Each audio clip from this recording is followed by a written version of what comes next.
Welcome everyone. This is the MasterClass. My name is Patricknazareth.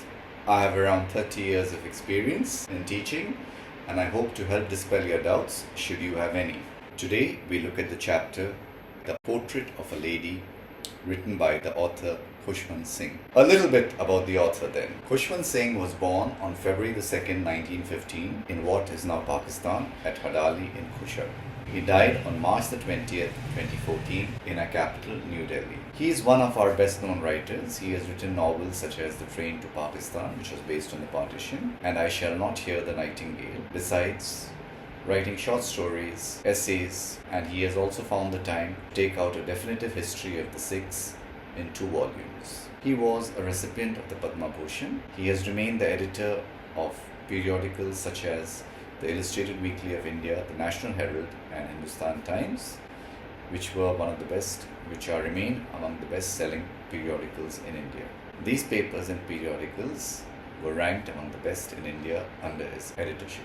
Have you ever wondered, as you grow older, as you move up in classes, you find that your relationship with your parents, with your grandparents, with your loved ones changes? Here is a story written by Khushwant Singh that documents changes in the relationship that took place between him and his grandmother from the time he was a child to the time of her death.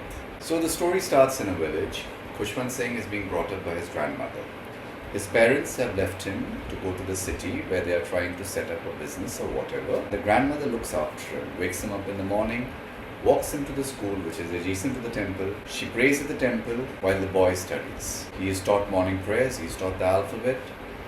When the classes are over, she finishes her prayers and both of them walk back companionably.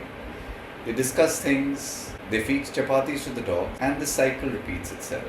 One day the parents send for them and they move to the city. In the city, their closeness continues because they're given the same room. But it changes in the sense that the grandmother no longer can accompany the boy to school. He now goes and comes to bus. There are no dogs to feed at, so she starts to feed the sparrows that come to their house. The boy tries to keep up the relationship, tells her about the things that he is now learning in school, what an English education is giving him, scientific principles like the Archimedes principle, learning about math, learning about geography like the world being round. The grandmother is not very happy with this because she cannot help him with lessons anymore. She has not been taught what he is now learning. There is no religious education at all in this school. That is what upsets her a lot. One day, Khushwant comes back and he informs his grandmother that they are now going to start music classes in his school. This upsets her even more because she associates music lessons with people from lower classes like beggars or prostitutes who sing and dance. It so upsets her that the son and the grandson and the grandmother rarely speak. The years pass. Khushwant goes to university. He is given a room of his own. What does the grandmother do? She retires deeper into seclusion. She is always on a spinning wheel. She is always praying. The only time she comes alive and she talks is when she talks to the birds, the sparrows whom she feeds all the time. They come, they chirp, they sit on her, they sit on her arms, they sit on her legs, they sit on her head. They are her only companions. One day, after his university, Khushwant Singh gets an opportunity to go abroad. He does not know how to inform his grandmother of this. He doesn't know how she will take the news. But she surprises him. She takes it very well. In fact, she comes to the station to see him off. She hugs him, kisses him on the forehead.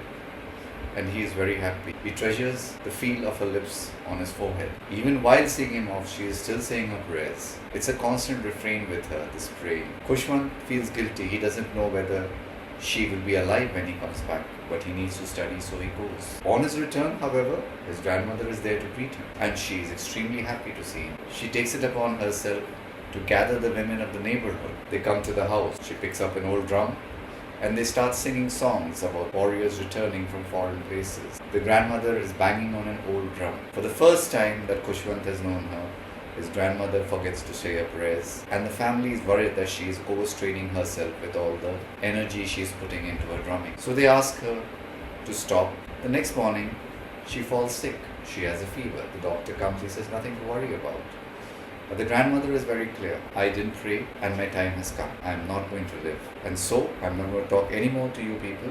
In other words, she's not going to talk at all to her family. The remaining time that she has in this world, she's going to only pray. That's what she does. She doesn't speak to the family no matter how much they protest, and she passes away. As is the norm, the dead body is taken off the bed arranged on the veranda, covered with a red shroud, and left. The parents, the grandson Khushwant, whoever the extended family may be, they go to arrange the funeral. When they come back, they are surprised at what they see. They see the sparrows literally covering the entire veranda. It's a carpet of sparrows. And the unnatural thing is, none of them are making a sound. It's completely quiet.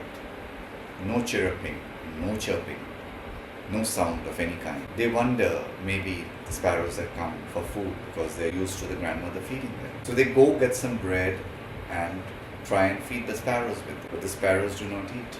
They make no sound. They take the body away for the funeral, and then only do the sparrows go and fly off. But they leave the breadcrumbs behind. They were so busy grieving for the dead grandmother that they did not even feel hungry. They did not even want to eat anymore. And the next morning, the breadcrumbs are swept away into the trash. Who are the characters in this story then? The first person narrator, obviously the author Khushwant Singh himself. A loving, dutiful grandson. He is writing about the second character, his grandmother. A simple and religious person. These two form the main characters in the story. Other people in the storyline are his parents, his mother and his father. You can also call sparrows themselves a character. This story is broadly set in two places. The first is the village, where the focal point is the temple and the school attached to it. Then everything shifts to the city, where Khushwant Singh grows up, becomes a man, finishes his university. What are the literary devices that Khushwant Singh employs in order to bring the story to life? The first person narrative, where the author himself is talking about his grandmother. It allows us to connect to both people on a very emotional level. The vivid imagery with which he writes, for example, visual imagery. Her face was a crisscross of wrinkles running from everywhere to everywhere. Look at the auditory elements. How he describes his grandmother's monotonous sing-song morning prayers, the vertebral bedlam of chirrupings of the sparrows. Touch, the tactile sensations, references to thick, stale chapati, or the moist imprint of the grandmother's kiss as she wishes him goodbye. There is symbolism throughout the narrative.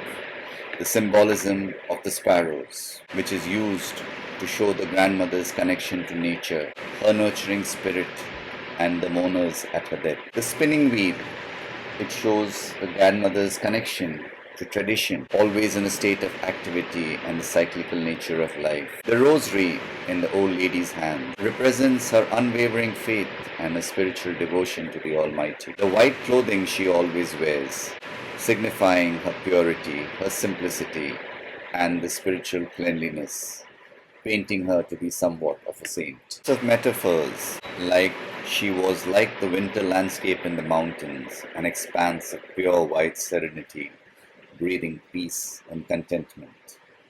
Contrast. Take the sparrows. Birds chirp. Birds make a lot of noise. But we are presented with the sparrows doing absolutely nothing at all, being quiet, grieving at the death of the grandmother. This creates a powerful contrast that stays on in our memory. What are the themes that are presented in this story then? The most obvious one, tradition versus modernity. How the child's life changes when he comes from the village to the city. How traditional values of learning, like the study of scriptures, gives way to modern day learning of English and scientific principles. The sacred and the secular value, the piety of the grandmother, her devotion to God, as opposed to the English schools education, which just teaches the child scientific principles but nothing of the Almighty. The close companionship in the village as compared to the growing distance in the city. How the grandmother is pushed into isolation. How her only companions become sparrows, emphasizing the connection with nature that we should all have, but unfortunately seem to have lost in our modern day lifestyle. That's the lesson there for you then. I do hope I have been able to help. If I have, please do remember to like, subscribe and share. There might be others who would be needing our help. Thank you so much for watching.